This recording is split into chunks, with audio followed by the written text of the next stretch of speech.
আমাদের সম্মানিত মডারেটর বিগত 16 বছরের জায়গাগুলো থেকে শিক্ষার কথা বললেন।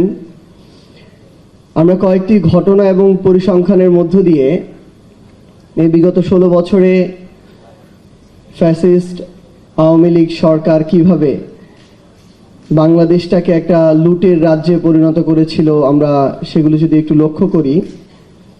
ঘটনা এক, কয়েকদিন ধরে কথা হচ্ছে রূপপুর পারমাণবিক বিদ্যুৎ প্রকল্প চালু হয়েছে। এটা আমরা জানি যে রাশিয়ার প্রতিষ্ঠান রোসাটম তাদের তত্ত্বাবধানে এটি হয়েছে এবং এটার জন্য রাশিয়া থেকে ঋণ সহায়তা হিসেবে এই প্রজেক্টের যে অর্থ সেটা নেওয়া হয়েছে ঋণ সহায়তা, যার পরিমাণ প্রায় 1,20,000 কোটি টাকা।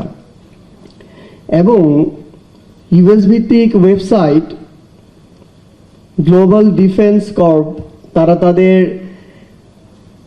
পরিসংখ্যানে বলছে যে এই যে 1,20,000 কোটি টাকার প্রজেক্ট,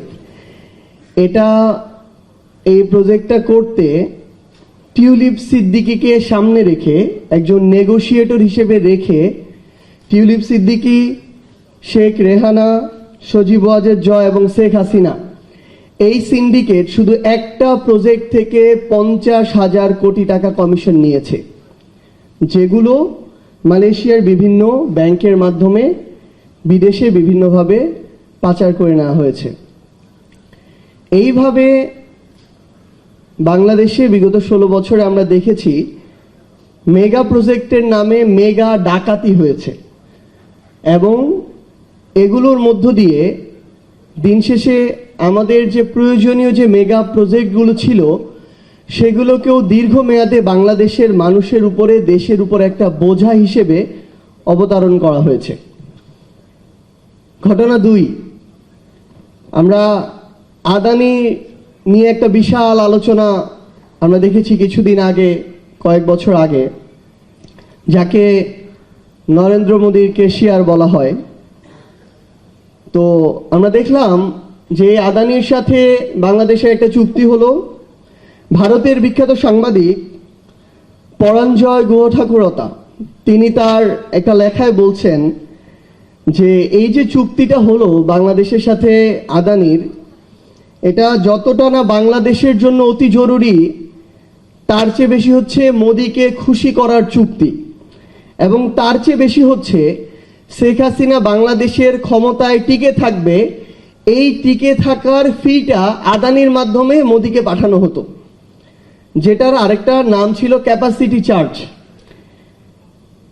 আপনি তার বিদ্যুৎ ক্রয় করেন আর না করেন, প্রতি বছর আপনাকে $450 মিলিয়ন তাকে আপনার ক্যাপাসিটি চার্জ দিতে হতো।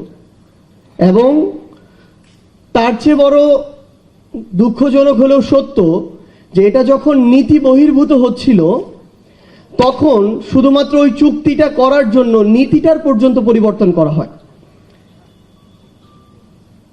এইভাবে ক্ষমতায় টিকে থাকার জন্য ঠিকাদারদেরকে, যারা ক্ষমতায় টিকে রাখে, তাদেরকে চার্জ দেওয়া হয়েছে। আমরা যদি আরেকটা পরিসংখ্যান দেখি, ভাই একটু আগে বলেছিলেন 2009 সালে আমাদের ঋণের পরিমাণ ছিল 2,76,000 কোটি টাকার মতো যখন আওয়ামী লীগ ক্ষমতায় আসলো, এবং তাদের পতন হওয়ার সময় 24 আগস্টে বাংলাদেশের ঋণ প্রায় 18,36,000 কোটি টাকা, যেটা প্রায় 6 থেকে 6.5 গুণ বৃদ্ধি পেয়েছে এই অল্প কয়েক বছরে। এবং আমাদের বর্তমানে এই যে ঋণের বোঝা, আমরা যদি আগামীতে আর কোনো ঋণ নাও নেই, তাও এই বোঝা আমাদের শোধ করতে প্রায় 40 বছর সময় লাগবে। এবং বাংলাদেশে একটা সদ্য জন্ম নেওয়া শিশু, তার মাথায়ও প্রায় 1.5 লক্ষ টাকার ঋণ চাপিয়ে দেওয়া হয়েছে। আরেকটা ঘটনার দিকে যদি আমরা লক্ষ্য করি, আরেকটা পরিসংখ্যান, পাচার নামক লুটপাট। আমাদের বিগত 16-17 বছরের এই ফ্যাসিস্ট রেজিম তাদের সময়ে পাচার করেছে প্রায় 11 লক্ষ কোটি টাকা, যেটা দিয়ে 35-40টা পদ্মা সেতু নিমিষেই বানানো যেত। যেই পদ্মা সেতু নিয়ে এত গৌরব, সেখানেও প্রায় 30-40% টাকা তারা লুটপাট করেছে।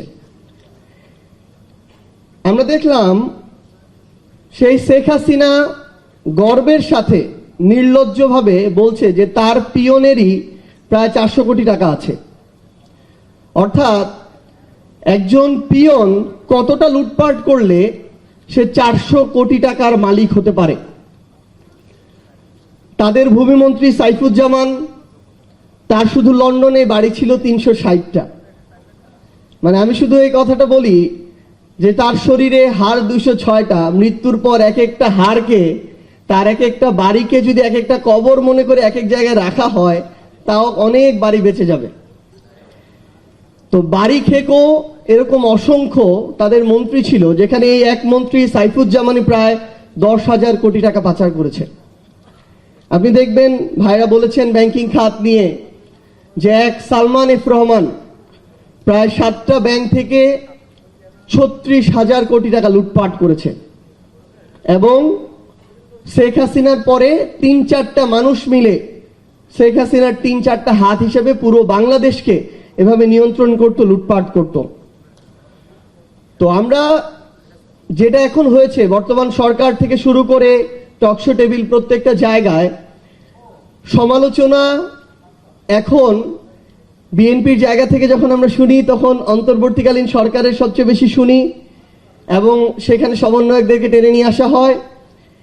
আমরা আমাদের জায়গা থেকে বর্তমান সরকারের সমালোচনাগুলো করি, কিন্তু আমরা যেন বিগত 16-17 বছরের যে এত বড় লুটপাটের রাজ্য, যেটার ফলে একটা গণঅভ্যুত্থান হতে হলো, হাজারের অধিক মানুষকে জীবন দিতে হলো, এত মানুষকে রক্ত দিতে হলো, আমরা যেন এই ইতিহাসগুলো যেন আমরা ভুলে না যাই, এই শোষণগুলো যেন আমরা ভুলে না যাই, এগুলো যেন আমাদের আলোচনায় আসে। কারণ এটা অনেক বেশি জরুরি যে আমাদের যখন যৌক্তিক হোক অযৌক্তিক হোক তর্কটা যখন নিজেদের মধ্যে চলে আসে, তারা তখন দর্শক সারিতে বসে যারা এতদিন এই লুটপাটগুলো করেছে আরামায়েশ করে আর আমাদেরকে দেখে মজা নেয়। তো আমাদের যেমন সেগুলো সামনে রাখতে হবে, সেই খতিয়ানগুলো সামনে নিয়ে আসতে হবে, পাশাপাশি সেগুলো থেকে শিক্ষাও নিতে হবে।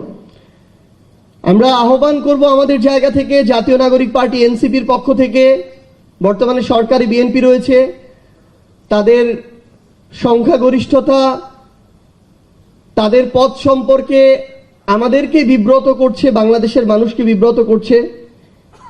আমরা তাদেরকে আহ্বান করব যে বাংলাদেশে যেন আগামীতে আর মেগা প্রকল্পের নামে মেগা ডাকাতি না হয়।